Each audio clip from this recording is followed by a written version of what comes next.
Michael Boumindil, bonjour. Bonjour. Vous êtes designer sonore, vous êtes le fondateur de l'agence 6e Son et vous avez publié Design musical et stratégie de marque aux éditions Erol. Mais votre travail le plus connu en France, c'est le jingle, la signature sonore de la SNCF, un jingle qui a même servi de base à une co-composition avec David Gilmour, le guitariste des Pink Floyd, qui a donné le titre Rattle That Lock, si je ne me trompe pas, c'est bien ça. Alors, on va parler pas forcément de cette reconnaissance, mais il fallait le dire. Mais au-delà de ça, qu'est-ce que ce jingle SNCF dit des caractéristiques d'une signature sonore réussie? En quoi est-ce que ça fait que cela sert la stratégie de marque de la SNCF? Une identité sonore, elle a à peu près la même vocation, à peu près qu'une identité visuelle. C'est-à-dire qu'elle a une dimension signalétique, elle est là pour aider une marque à être mieux identifiée, mieux différenciée, et elle a une dimension d'incarnation. Elle aide une marque à être mieux comprise, à être plus claire dans sa capacité à présenter sa personnalité. Elle a une vocation à créer une sorte d'empathie émotionnelle. C'est assez simple, l'identité sonore de la SNCF, c'est d'abord une création qui est très distinctive dans le monde économique et dans le monde tout court. Moi qui voyage beaucoup, on m'en parle beaucoup. Et elle est très juste vis-à-vis de la marque. C'est-à-dire que beaucoup de marques, dans le ferroviaire comme ailleurs, ont eu un vocabulaire sonore qui était très lié au transport, c'est-à-dire ça va vite, ça court, mais le transport, c'est peut-être vrai pour le matériel, mais ce n'est pas vrai pour les gens. Vous et moi, ce qu'on attend dans le transport, c'est une qualité de service, c'est presque une proximité et une simplicité.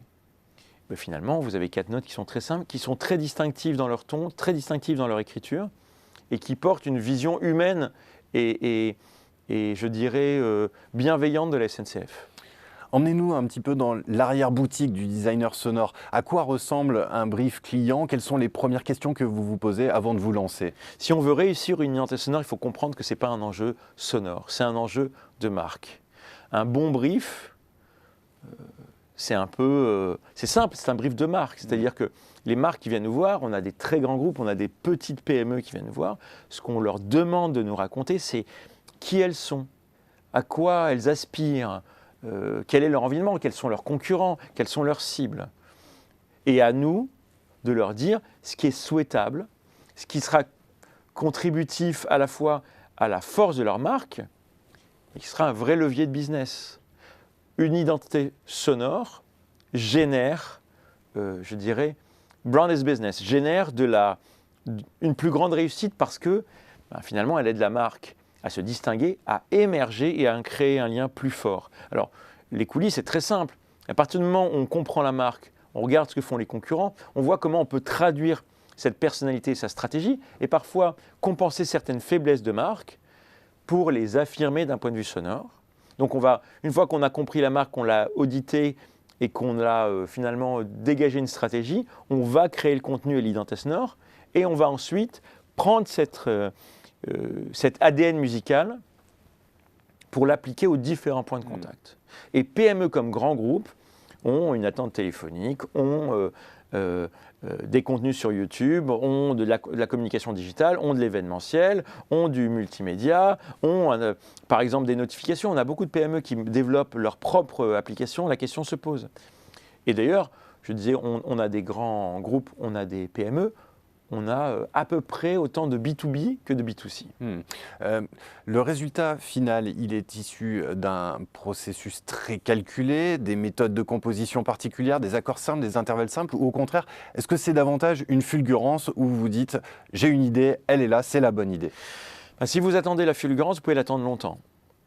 Parce que l'enjeu, il est de servir la marque. Or, la marque, ce n'est pas une fulgurance. Si une marque a pour plateforme de marque la fulgurance, elle peut avoir des mauvaises surprises. Non, c'est issu d'un processus qui, chez 6e Son, est quand même très lié à la volonté de bâtir un avantage concurrentiel et de nourrir un lien émotionnel, affectif même, entre la marque et ses publics. Donc il y a un processus chez 6e Son qui est un processus, je dirais, de marque, qui est un processus logique. Maintenant, quand on arrive à la phase de création, la grande chance, c'est que l'inspiration vient de la marque et de son environnement. Maintenant, il y a bien une contribution artistique sur laquelle nous, on a la chance d'avoir une très grande équipe de création. Donc, on va mettre à la disposition de la marque une créativité, une inspiration dont elle est en réalité l'instigatrice principale. Dernière question, je voudrais qu'on parle de la temporalité du résultat, du design sonore, de la signature sonore.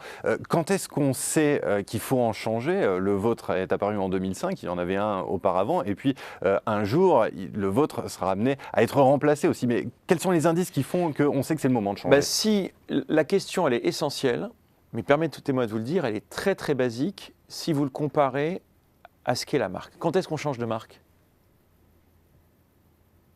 Quand est-ce qu'on change de marque? Quand est-ce qu'on change de marque? Alors, la réponse, elle est simple.